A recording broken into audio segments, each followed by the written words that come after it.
ছি, তুমি আমাদের বিয়ের দিনে আমাদের অগোচরেই আমার বোনের সাথে এরকম অনৈতিক কাজে জড়িয়ে গেলে। নিনা, তোমার ওকে পছন্দ থাকলে তুমি আগে বলতে পারতে। একজন ছেলেই তো, আমি তোমাকে দিয়ে দিতাম। কিন্তু এভাবে লুকিয়ে দেখা করার কি আছে? আরিয়ার বাবা মা সেখানে চলে আসলে নিনা নাটক করতে শুরু করে আর বলে, মা বাবা দেখো না আরিয়া কিভাবে আমার নামে কাদা ছুটছে।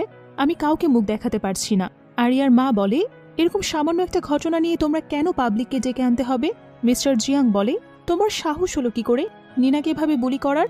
এই বলে সে হাত তুলতে গেলে আরিয়া তার হাত ধরে ফেলে আর এটা বলে, কি করে এটা বুলি করা হতে পারে? আমি তো ওদের ভালোর জন্যই করলাম, এখন ওদের আর নিজেদের ব্যাপারে লুকাতে হবে না। মিস্টার জিয়াং বলে, কে তোমাকে এত প্রশ্রয় দিয়েছে যে তুমি এভাবে পাবলিকলি নির্লজ্জের মতো কথা বলে যাচ্ছ? আমি দিয়েছি বলে ভিড়ের মধ্যে থেকে কেউ হুইল চেয়ার করে বের হয়ে আসে আর সে হলো লিয়াম হাউ। আসলে আরিয়ার পুনর্জন্ম হয়েছে, তাই তার সাথে ঘটা সবকিছুই মনে আছে। গত জন্মে লিয়ামই তাকে বাঁচিয়েছিল, সেখানে সবাই তার বিপক্ষে ছিল, কিন্তু সে লিয়ামের ভালোবাসা বুঝতে পারেনি, তার সাথে খারাপ ব্যবহার করেছে আর তার পরিণতি হিসেবে তাকে মরতে হয়েছে। আর এ জন্মেই সে লিয়ামকে দেখে খুবই খুশি হয়। গত জন্মে করা ভুলগুলো সে সত্যিই শুধরে নিতে চায়। আশেপাশে সবাই বলাবলি করে, এটা আসলে লিয়াম হু। 5 বছর আগে অ্যাক্সিডেন্টের পর তাকে কখনো বাসা থেকে বের হতে দেখা যায়নি। অবশেষে তার দেখা পাওয়া গেল। আরিয়া দৌড়ে এসে লিয়ামের কোলে বসে পড়ে, বলে, আমি তোমাকে অনেক মিস করেছি। মনে মনে ভাবে, এই জন্মে আমি আর একটা ভুল করছি না, আমি তোমাকে আমার সবটা দিয়ে ভালোবাসবো। লিয়াম বলে, আরিয়া তুমি এবারে কি চাল চালছ?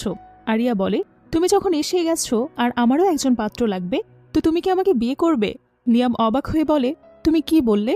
কেভিন আরিয়াকে টেনে নিয়ে বলে, আজ আমাদের বিয়ে হওয়ার কথা, তুমি কি করে অন্য কাউকে বিয়ে করতে চাও? কেভিন মনে মনে ভাবে, লিয়ামের সব সম্পত্তি তো আরিয়ার নামে করা, আরিয়াকে আমি কিছুতেই হারতে দিব না। আরিয়া বলে, ছাড়ো আমাকে, আমাদের মধ্যে কোনো সম্পর্ক নেই, আর নিনাও আমার আপন বোন না, আমার বাবা মায়ের নেওয়া দত্তক সন্তান। সবার মধ্যে কানাঘুষা চলতে থাকে, কেননা সবাইকে বলা হয়েছিল আরিয়া ও নিনা যমজ বোন। জিয়াং ফ্যামিলি তো বলেছিল আরিয়া অসুস্থ, তাই সে গ্রামে বড় হয়েছে। আসলে হয়তো তারা জন্মের সময় বাচ্চা অদল বদল করে ফেলে, তাই তো তারা মিথ্যা বলে। মিসেস জিয়াং বলে, নিনা আমাদের পালিত সন্তান হলেও আমাদের কাছে সবচেয়ে দামি।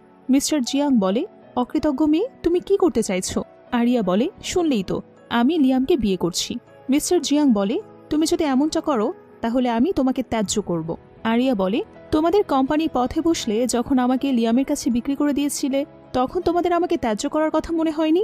লিয়াম বলে,